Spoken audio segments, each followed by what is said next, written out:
Oh man, it feels so good to be back with AC/DC. We have had a phenomenal time on our journey with AC/DC. It's been about 3 months since I reacted to AC/DC, and each time I'm just amazed, and I have so much fun, regardless of whether it's Brian or whether it's Bond, regardless of which who's singing lead. I have thoroughly enjoyed myself with AC/DC, and we are here to continue that journey. This is Touch Too Much. We'll do song research afterwards. I'm very excited to see who is singing lead on this.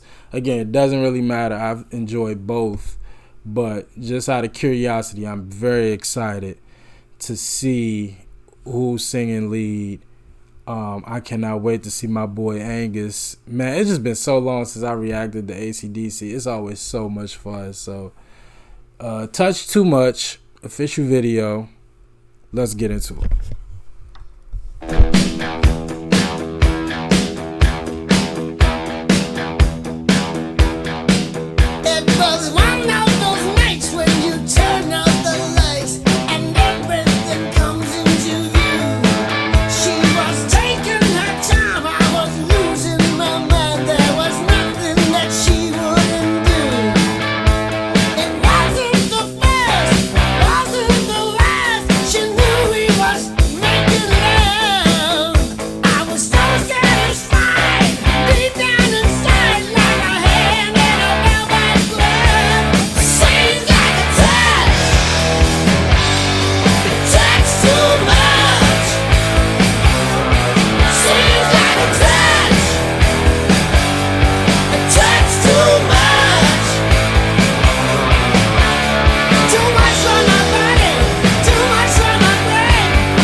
I love that whole section right there.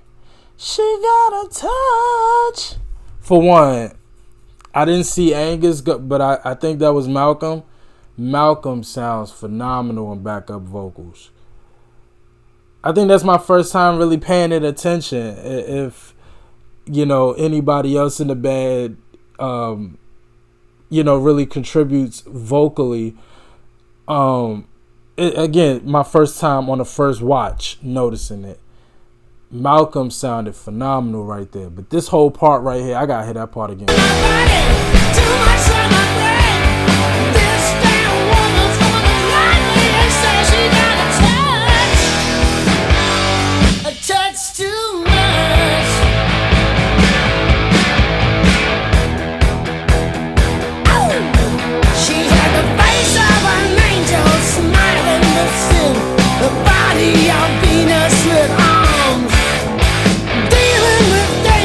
Stroking my skin like a thunder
I gotta be honest with you, man. I don't know what we were on in the States. Again, we've already kind of broken it down and dissected. The Bryan era and the Bond era. But there hasn't really been a clear answer. I don't know why the Bon Scott years of AC/DC did not, translate in the States the way that the Bryan, the Back in Black and everything. I just don't know how Bon Scott's era with AC/DC wasn't as big as when Bryan took over. But I got to because I'm sitting here listening to this. He sounds incredible. They sound incredible. This is phenomenal rock and roll music. I don't know why. Again, and I know I already asked this question, but if you care to answer it again, I need a definitive answer. That's what I'm looking for. I'm looking for a definitive answer. Why didn't the Bon Scott years of AC/DC, why weren't they, it just doesn't make sense. This sounds incredible. 'Cause you're a touch. Oh yeah, a touch too much. Bond is killing this. Bon Scott is killing this. I don't see how the hits didn't come until later. I just don't understand it. Seems like a touch. A touch too much. Seems like a touch. A touch too much. Giving me a touch. A touch too much. Maybe not a touch. A touch too much. Seems like a touch. A touch too much.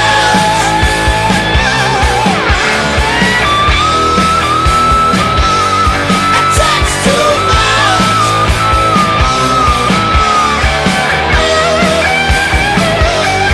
touch too much.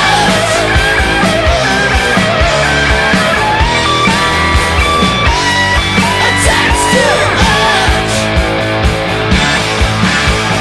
Touch. Come on, touch that.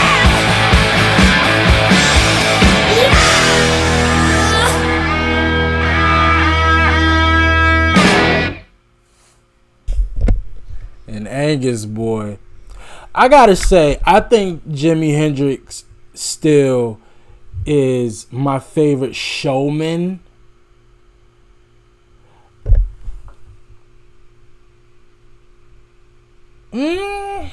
I don't know, but Angus he is one of the most charismatic, fun guitarists I have ever seen. He was going crazy the whole freaking video. And we seen him live. He is the same way live. And we saw the Thunderstruck performance that I watched. That was more recent. That was him older. I could only imagine. Y'all let me know what's some good performances from AC/DC in the 80s I should check out. If you got the link, drop the link in the comment section. I would thoroughly love, I would really love to see AC/DC in the 80s with a young Angus going crazy. That's what I want to see next. This is I don't understand why they weren't big names in the 70s. In the States. I just don't understand why in the States it took the Back in Black album for them to get their just due. It doesn't make sense to me. Released on their 1979 album, Highway to Hell, their last with the lead vocalist Bon Scott, who died the following year. Hard Rock, Atlantic Records.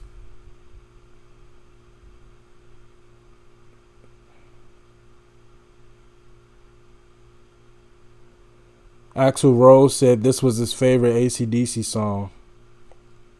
I loved it. I ain't gonna lie. I might agree. Nah. Back in Black is amazing.